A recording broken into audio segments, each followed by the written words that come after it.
നമസ്കാരം. ഫുക്രിയിലേക്ക് സ്വാഗതം. 2020 ലോകകപ്പിൻ്റെ രണ്ടാമത്തെ സെമിഫൈനലിൽ ഇന്ത്യ ഇംഗ്ലണ്ടിനെ നേരിടാൻ ഒരുങ്ങുകയാണ്. ഇന്ത്യ കഴിഞ്ഞ കളിയിൽ വെസ്റ്റ് ഇൻഡീസിനെ നിലംപരിശാക്കി എന്ന് തന്നെ പറയാം. ആ നിലയിൽ നല്ല ഉഗ്രൻ വിജയം നേടി, നല്ല ആത്മവിശ്വാസമുള്ള വിജയം നേടി, ഒരു ചാമ്പ്യൻ ടീമിനെ പോലെ കളിച്ചിട്ടാണ് ഇന്ത്യ ആ കളി ജയിച്ചത്.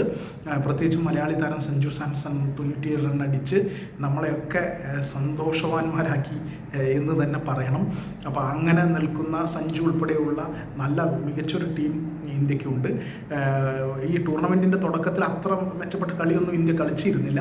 പക്ഷേ പാകിസ്ഥാനെതിരെ നന്നായിട്ടാണ് കളിച്ചത്. അതിനുശേഷം വെസ്റ്റ് ഇൻഡീസിനെതിരെയും നല്ല കളിയായിരുന്നു. അതിനിടയിൽ ആദ്യത്തെ കളിയിൽ അമേരിക്കയ്ക്കെതിരെയും പിന്നീട് ദക്ഷിണാഫ്രിക്കയ്ക്കെതിരെയും വളരെ മോശം ഒരു കളിയാണ് ഇന്ത്യ കളിച്ചത്. അതിൽ അമേരിക്കയ്ക്കെതിരെ കഷ്ടിച്ച് ജയിച്ചു. ദക്ഷിണാഫ്രിക്കയ്ക്കെതിരെ നല്ല മാർജിനിൽ 76 റണ്ണിൻ്റെ മാർജിനിൽ തോൽക്കുകയും ചെയ്തു. പക്ഷേ നമ്മളൊരു ടീമിൻ്റെ ഫോം വിലയിരുത്തുമ്പോൾ കണ്ടംപററി ഫോമാണ് ഇപ്പോൾ നിലവിൽ എന്താണെന്നുള്ളതാണ്. അത് നല്ലത് തന്നെയാണ്. കാരണം വെസ്റ്റ് ഇൻഡീസിനെതിരെയുള്ള ആ വിജയം ഇന്ത്യയുടെ ആത്മവിശ്വാസം വളരെയധികം വർദ്ധിപ്പിച്ചിട്ടുണ്ട്. ഏതാണ്ട് 3, 4, 5 വിക്കറ്റ് വീണാലും ഇന്ത്യക്ക് ഒരു കളി ജയിക്കാൻ കഴിയും. അതായത് ഏതാണ്ട് 200-നടുത്ത് 195 റണ്ണോളം നേടി ജയിക്കേണ്ട ഒരു കളി ഇന്ത്യക്ക് നല്ല ടീമായി തന്നെ നിന്നുകൊണ്ട് ജയിക്കാൻ പറ്റുമെന്ന് കാണിച്ച കളിയാണ് വെസ്റ്റ് ഇൻഡീസിനെതിരെ ഉണ്ടായത്. അതിൽ സഞ്ജുവിൻ്റെ വളരെ പക്വതയുള്ള ഇന്നിങ്സ് എല്ലാവർക്കും വളരെ ലോക ക്രിക്കറ്റിൽ തന്നെ ഒരു ചർച്ചാ വിഷയമായി. ആ അർത്ഥത്തിൽ സഞ്ജു സാംസൺ ഉൾപ്പെടുന്ന ഒരു മികച്ച ബാറ്റിംഗ് ലൈനപ്പ് ഇന്ത്യക്കുണ്ട്. അത് പറയാതെ വയ്യ. അതിപ്പോൾ അഭിഷേക് ശർമ്മയായാലും സഞ്ജു സാംസൺ ആയാലും തിലക് വർമ്മയായാലും ക്യാപ്റ്റൻ സൂര്യകുമാർ യാദവ് ആയാലും ഹാർദിക് പാണ്ഡ്യ ആയാലും ശിവൻ ദുബെ ആയാലും ഒക്കെ ഇഷാൻ കിഷൻ ഉണ്ട്.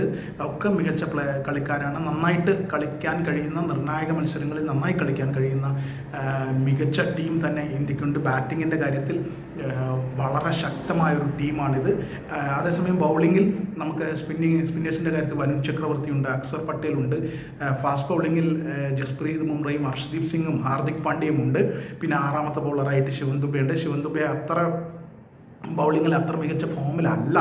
പക്ഷേ അയാളെ കൊണ്ട് ഉപകാരപ്രദമായ ഈ ബൗളിംഗ് സ്പെല്ലുകൾ 1-2 ഓവറിൻ്റെ സ്പെല്ലുകൾ എറിയാൻ കഴിയുന്ന ഒരു ബൗളർ തന്നെയാണ്. ഒരു മീഡിയം ബേസിൽ എറിയാൻ കഴിയുന്ന ഒരു ബൗളർ തന്നെയാണ്. അപ്പോൾ ആ രീതിയിൽ ഇന്ത്യക്ക് മുന്നോട്ട് പോകാൻ പറ്റുന്ന നിലയിലുള്ള ഒരു ശക്തമായ ടീം തന്നെ ഇന്ത്യക്കുണ്ട്. ബെഞ്ച് സ്ട്രെങ്ത്തും അതുപോലെ തന്നെ ഉണ്ട്. ഇപ്പോൾ കുൽദീപ് യാദവിനെ പോലുള്ള ബൗളേഴ്സൊക്കെ ബെഞ്ചിലുണ്ട്. അപ്പോൾ അതുകൊണ്ട് അത്തരത്തിൽ ഭയപ്പെടാനൊന്നുമില്ല.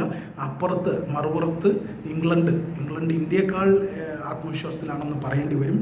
കാരണം അവർ അവസാന മത്സരത്തിൽ സൂപ്പർ 8 അവസാന മത്സരത്തിൽ ന്യൂസിലാൻഡിനെതിരെ ജയിച്ചൊരു രീതി കാണിക്കുന്നതാണ്. ഏതാണ്ട് തോറ്റൊരു കളിയെ അവർ അവസാന ഘട്ടത്തിൽ വിജയിപ്പിച്ചെടുത്തു. വിൽ ജാക്സ് അവരുടെ മികച്ച പ്ലെയർ, ഈ ടൂർണമെൻറ്റിലെ ഏറ്റവും മികച്ച താരം ഇംഗ്ലണ്ടിൻ്റെ വിൽ ജാക്സ് ആണ്. അത് ബാറ്റ് കൊണ്ടും ബോൾ കൊണ്ടും. അപ്പോൾ വിൽ ജാക്സും ആദ്യമായിട്ട് ഈ ലോകകപ്പിൽ ആദ്യത്തെ കളി കളിച്ച റഹാൻ അഹമ്മദും, ലെഗ് സ്പിന്നർ റഹാൻ അഹമ്മദും തന്നെ ഗംഭീരമായി ബാറ്റ് ചെയ്ത് ആ കളി ജയിപ്പിച്ചെടുത്തു ഇംഗ്ലണ്ടിന് വേണ്ടിയിട്ട്. അപ്പോൾ അതുകൊണ്ട് തന്നെ ഇംഗ്ലണ്ട് മോശമായിട്ടാണ് ഈ ടൂർണമെൻറ്റ് തുടങ്ങിയത്. പക്ഷേ പതുക്കെ ഇപ്പോൾ ഇന്ത്യയുടെ മുൻ ക്യാപ്റ്റനും കോച്ചുമായിട്ടുള്ള അനിൽ കുംബ്ലെ പറയുണ്ടായി, പതുക്കെ എല്ലാ ബോക്സുകളും ടിക്ക് ചെയ്ത് കൊണ്ടുവന്ന ടീമാണ് ഇംഗ്ലണ്ട്. അത് ശരിയാണ്. അവർ ഇപ്പോൾ നല്ല മികച്ച നിലയിൽ നല്ല കോമ്പിനേഷനും നല്ല കോർഡിനേഷനും ഒത്തിണക്കും ഒക്കെ ഉള്ള ഒരു ടീമായിട്ട് അവർ വന്നിട്ടുണ്ട്. തീർച്ചയായിട്ടും അവരും ബാറ്റിങ്ങിൽ ഒരു പവർ ഹൗസ് തന്നെയാണ്. അവർ വളരെ ശക്തിയുള്ള ഒരു ബാറ്റിംഗ് ടീമാണ്. അതിലേറ്റവും ഇപ്പോൾ വീക്ക് ലിങ്ക് എന്ന് പറയാവുന്നത് ജോസ് ബട്ട്ലറാണ്. ജോസ് ബട്ട്ലർ ഒട്ടും ഫോമിലേക്ക് ഉയർന്നിട്ടില്ല. പക്ഷേ ഏത് സമയവും ഫോമിലേക്ക് ഉയരാവുന്ന നിർണായക കളികളിൽ അതിഗംഭീരമായിട്ട് കളിക്കാൻ കഴിയുന്ന ഒരു ബാറ്ററാണ് ജോസ് ബട്ട്ലർ. അതിനുള്ള അനുഭവ സമ്പത്ത് അദ്ദേഹത്തിനുണ്ട്.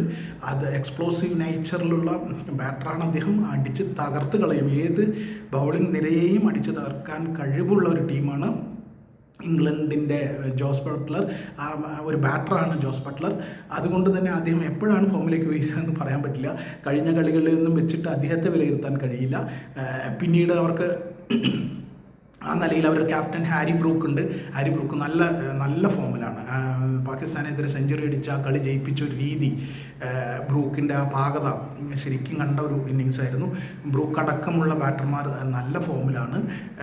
ഒപ്പം തന്നെ സാം കറനെ പോലെ ഒരു ഓൾറൗണ്ടർ ലെഫ്റ്റ് ഹാൻഡ് ബാറ്റർ നന്നായിട്ട് നല്ല സാഹചര്യത്തിനനുസരിച്ച് നന്നായി ബാറ്റ് ചെയ്യുന്ന ഒരു പ്ലെയറാണ്, ബാറ്ററാണ്, ഓൾറൗണ്ടറാണ് സാം കറനെ സംബന്ധിച്ചിടത്തോളം സാം കറൻ നന്നായി ബോൾ ചെയ്യും. ഓഫ് കട്ടർ, സ്ലോ ഓഫ് കട്ടറുകൾ എറിഞ്ഞ് ടീമുകളെ ബുദ്ധിമുട്ടിലാക്കുന്നതിൽ വിദഗ്ധനാണ് സാം കറൻ. അതുകൊണ്ട് തന്നെ സാം കറൻ്റെ ബൗളിങ്ങും ഇംഗ്ലണ്ടിനെ സംബന്ധിച്ചിടത്തോളം പ്രധാനമാണ്. സാം കറൻ ഈ ടൂർണമെൻറ്റിൽ തെറ്റില്ലാത്ത ബാറ്റ് കൊണ്ടും ബോൾ കൊണ്ടും തെറ്റില്ലാത്ത പെർഫോമൻസാണ് കാണിക്കുന്നത്. അതുപോലെ തന്നെ അവരുടെ ഏറ്റവും മികച്ച പ്ലെയർ എന്ന് ഈ ടൂർണമെൻറ്റിൽ എന്ന് പറയുന്ന വിൽ ജാക്സ് ബാറ്റ് കൊണ്ടും ബോൾ കൊണ്ടും ഗംഭീരമായിട്ടാണ് കളിക്കുന്നത്. ഒരു സ്പിന്നർ എന്ന നിലയിൽ അദ്ദേഹം മുന്നിൽ നിന്ന് തന്നെ ഇംഗ്ലണ്ടിനെ പല കളികളും ജയിപ്പിക്കുന്നു. മറ്റ് സ്പിന്നർമാരായ ആദിൽ റഷീദും ലിയാം ഡോസനും ഇതുപോലെ തന്നെ മിടുക്ക് കാണിച്ചുകൊണ്ടാണ് മുന്നോട്ട് പോകുന്നത്. ആ രീതിയിൽ തന്നെ അവരുടെ ബൗളിംഗ് ഡിപ്പാർട്ട്മെൻറ്റ് വളരെ, പ്രത്യേകിച്ച് സാധാരണഗതിയിൽ ഇംഗ്ലണ്ടിൻ്റെ സ്പിന്നേഴ്സൊന്നും അത്ര മികച്ച സ്പിന്നേഴ്സ് ആകാറില്ല. പക്ഷേ കളി ഇന്ത്യയിലും ശ്രീലങ്കയിലൊക്കെ ആയിട്ടാണ് നടന്നത് എന്നുള്ളതുകൊണ്ട് തന്നെ ഏഷ്യൻ പിച്ചുകളിൽ ഒരു സ്ലോനെസ്, ഒരു വേഗതക്കുറവ് അവർക്ക് നല്ല ഉപയോഗപ്പെട്ടിട്ടുണ്ട്. അവരുടെ 3 സ്പിന്നേഴ്സും നല്ല നിലയിലാണ്, നല്ല ഫോമിലാണ്, നന്നായിട്ടാണ് ബോൾ ചെയ്യുന്നത്. അപ്പോൾ അതുകൊണ്ട് അവർക്ക് ബൗളിംഗ് ഡിപ്പാർട്ട്മെൻറ്റിൽ ഫാസ്റ്റ് ബൗളിങ്ങിൽ ജോഫ്ര ആർച്ചറിനെ പോലെ ഭയങ്കര എക്സ്പ്രസ് വേഗതയിൽ പന്തെറിയുന്ന ജോഫ്ര ആർച്ചർ നല്ല ഫോമിലാണ്, നന്നായി വിക്കറ്റ് വീഴ്ത്തുന്നുണ്ട്. നല്ല ലൈനും ലെങ്ത്തിലും നല്ല വേഗതയിലും പന്തെറിയുകയും മികച്ച ഫോമിലുമാണ് ആർച്ചർ. അതുകൊണ്ട് തന്നെ നല്ല ആത്മവിശ്വാസത്തിലാണ്, നല്ല റൈറ്റ് ഫ്രെയിം ഓഫ് മൈൻഡിലാണ് ജോഫ്ര ആർച്ചർ.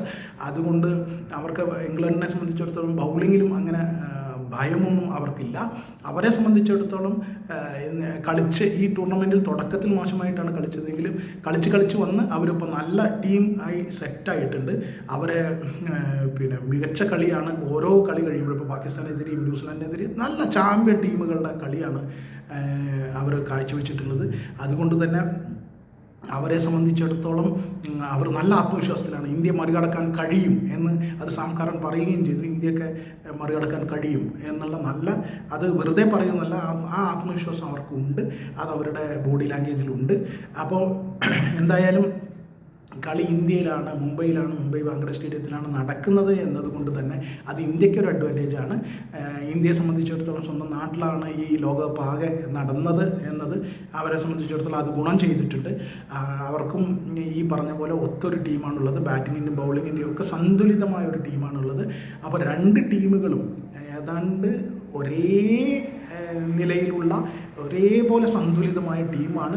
അതുകൊണ്ട് തന്നെ ആർക്കാണ് മുൻതൂക്കം എന്ന് ചോദിച്ചാൽ 50-50 എന്ന് തന്നെ പറയേണ്ടി വരും. 50-50 തന്നെയാണ്. തീർത്തും ഒപ്പത്തിനൊപ്പമുള്ള 2 ടീമുകളാണ്.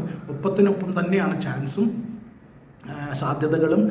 ആ ദിവസം ആ കളിയിലെ പ്രധാനപ്പെട്ട സിറ്റുവേഷൻസ്, പ്രധാനപ്പെട്ട ഘട്ടങ്ങളിൽ ആര് നന്നായി പെർഫോം ചെയ്യുന്നു അവർ ജയിക്കും. അങ്ങനെയാണ് ബിഗ് മാച്ചുകളിൽ, നിർണായക കളികളിൽ അങ്ങനെയാണല്ലോ സംഭവിക്കാറ്. അപ്പോൾ അതുകൊണ്ട് തന്നെ ആ സിറ്റുവേഷൻസിൽ ആ മൊമെൻറ്റ്സ് ആര് വിൻ ചെയ്യുന്നോ, ആ നിമിഷങ്ങളിൽ ആര് നന്നായി ബെറ്ററായിട്ട് പെർഫോം ചെയ്യുന്നോ അവർ ജയിക്കും. അപ്പോൾ ആ നിലയിലേക്കുള്ള ഒരു മികച്ച കളി തന്നെയാണ് ഇന്ത്യ ഇംഗ്ലണ്ട് സെമി ഫൈനൽ. കാരണം ഇവിടെ ആർക്കെങ്കിലും മുൻതൂക്കമുണ്ട് എന്ന് പറയാനുള്ള ഒരു നിർവാഹവുമില്ല. ആ നിലയിൽ തന്നെ എല്ലാ ഡിപ്പാർട്ട്മെൻറ്റിലും, ബാറ്റിങ്ങിൽ, ബൗളിങ്ങിൽ, ഓൾറൗണ്ടേഴ്സിൻ്റെ കാര്യത്തിൽ ഇന്ത്യക്ക് ഹാർദിക് പാണ്ഡ്യ ഉണ്ടെങ്കിൽ അവർക്ക് സാം കറൻ ഉണ്ട്, വിൽ ജാക്സ് ഉണ്ട്. അപ്പോൾ അങ്ങനെ കൃത്യമായിട്ട് ഉള്ള ഒരു ടീം കോമ്പിനേഷനും ഫോർമേഷനും ഒക്കെ ഒരുപോലെ തന്നെയാണ്. ഇപ്പോൾ സ്പിന്നർമാരുടെ കാര്യത്തിലാണ് പൊതുവേ ഇന്ത്യക്ക് എഡ്ജ് കിട്ടാറ്. പക്ഷേ ഇത്തവണ അതില്ല. സ്പിന്നർമാരുടെ കാര്യത്തിലും അവർ ആദിൽ റഷീദും വിൽ ജാക്സും ലിയാം ഡോസനും കൃത്യമാണ്. അവരും ഒരേപോലെ ഗംഭീരമായി ബോൾ ചെയ്യുന്നുണ്ട്. ഇന്ത്യയുടെ വരുൺ ചക്രവർത്തി, അക്സർ പട്ടേലിനെയും ഒക്കെ പോലെ തന്നെ അവരും നന്നായി ബോൾ ചെയ്യുന്നുണ്ട്. അപ്പോൾ ആ രീതിയിൽ ഒന്നും തന്നെ വേർതിരിച്ചെടുക്കാനില്ല 2 ടീമുകൾക്കിടയിലും എന്നുള്ളതാണ് യാഥാർത്ഥ്യം. ഇതിൽ ആർക്കാണ് മുൻതൂക്കമെന്ന് ഒരു ഘട്ടത്തിലും നമുക്ക് പറയാൻ കഴിയില്ല. കളി കഴിഞ്ഞ് ആര് ജയിക്കുന്നു എന്നത് കണ്ടു തന്നെ അറിയണം. അത്രമേൽ ഈക്വലായിട്ടുള്ള, അത്രമേൽ തുല്യതയിലുള്ള ഒരു മത്സരമാണ്. ഇന്ത്യയിലാണ് കളി നടക്കുന്നത്, ബോംബെയിലാണ്. ഇന്ത്യൻ ആരാധകർ കൂട്ടത്തോടെ വന്ന് ടീമിനെ പ്രോത്സാഹിപ്പിക്കും എന്നുള്ളത് തീർച്ചയായിട്ടും ഇന്ത്യക്ക് ഗുണകരമാണ്.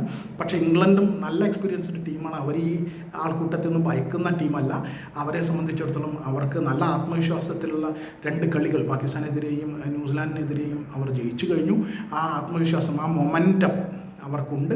അതേപോലെ ഇന്ത്യ അവസാന മത്സരത്തിൽ വെസ്റ്റ് ഇൻഡീസിനെതിരെ എടുത്ത ചാമ്പ്യൻ ടീമിൻ്റെ കളി അത് തീർച്ചയായിട്ടും ഗുണം ചെയ്യുന്നുണ്ട്. അവരുടെ ഇപ്പോൾ മലയാളി താരം സഞ്ജു സാംസൺ, നമ്മളുടെ മലയാളി താരം സഞ്ജു സാംസൺ ഉഗ്രൻ ഫോമിലാണ് എന്നുള്ളത് തീർച്ചയായിട്ടും മലയാളികളുടെ ആകാംക്ഷ കൂട്ടുന്നുണ്ട്, മലയാളികളുടെ കൗതുകം വളരെയധികം കൂട്ടുന്നുണ്ട്.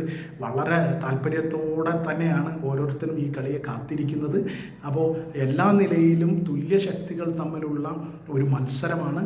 ആ മത്സരത്തിൽ ഈ പറഞ്ഞ പോലെ സിറ്റുവേഷൻസ് ആര് വിൻ ചെയ്യുന്നോ, ആര് ജയിക്കുന്നോ, മൊമെൻറ്റ്സിൽ ആര് നന്നായി പെർഫോം ചെയ്യുന്നോ അവർ ജയിക്കും. ഇത് ഒരു ലോകകപ്പാണ്. ഇൻ്റർനാഷണൽ ക്വാളിറ്റിയിലുള്ള ടീമുകളാണ് കളിക്കുന്നത്. അതുകൊണ്ട് തന്നെ പക്ക കൃത്യമായി പ്രൊഫഷണലുകളാണ്. അപ്പോൾ ഒരു സാഹചര്യത്തിൻ്റെ സമ്മർദ്ദവും ആരെയും അലട്ടുന്നില്ല. ഇതിനു മുമ്പ് പലതവണ ഇത്തരം അവസരങ്ങളിലൂടെ കടന്നുപോയതാണ് ഇരു ടീമുകളും. അതുകൊണ്ട് തന്നെ ഏതെങ്കിലും തരത്തിലുള്ള ഒരു ഒരു ഒരു ഭയമോ അല്ലെങ്കിൽ സമ്മർദ്ദത്തിനോ ഇവർ ആരും അടിമപ്പെടില്ല എന്നുള്ളത് ഉറപ്പാണ്. അവർക്കറിയാം ഒരു കളി ജയിച്ചാൽ ഈ കളി ജയിച്ചാൽ ഫൈനലാണ്, പിന്നെ ഒരൊറ്റ കളി കൂടിയേ വേണ്ടൂ ലോക ചാമ്പ്യനാവാൻ. ലോകത്തെ ഈ ഫോർമാറ്റിലെ 2020 ഫോർമാറ്റിലെ 1-ാം നമ്പർ ടീമാകാൻ ഈ കളി കഴിഞ്ഞാൽ ഒരു കളി കൂടി മതി. ഫൈനൽ കടമ്പ കൂടി കടന്നാൽ ലോക ചാമ്പ്യനാണ് എന്നറിയുന്നത് കൊണ്ട് തന്നെ തീർച്ചയായിട്ടും പിന്നെ ഇരു ടീമുകളും അതിനനുസരിച്ചുള്ള അതിനൊത്ത തങ്ങളുടെ ശക്തിക്കൊത്ത പ്രകടനം തന്നെ പുറത്തെടുക്കും എന്ന കാര്യത്തിൽ യാതൊരു തർക്കവും വേണ്ട. അതുകൊണ്ട് തന്നെ കാത്തിരുന്ന് കാണാം ആര് ജയിക്കുമെന്ന്. തുല്യശക്തികളുടെ പോരാട്ടത്തിൽ ആര് ജയിക്കുമെന്ന് നമുക്ക് കാത്തിരുന്ന് കാണാം.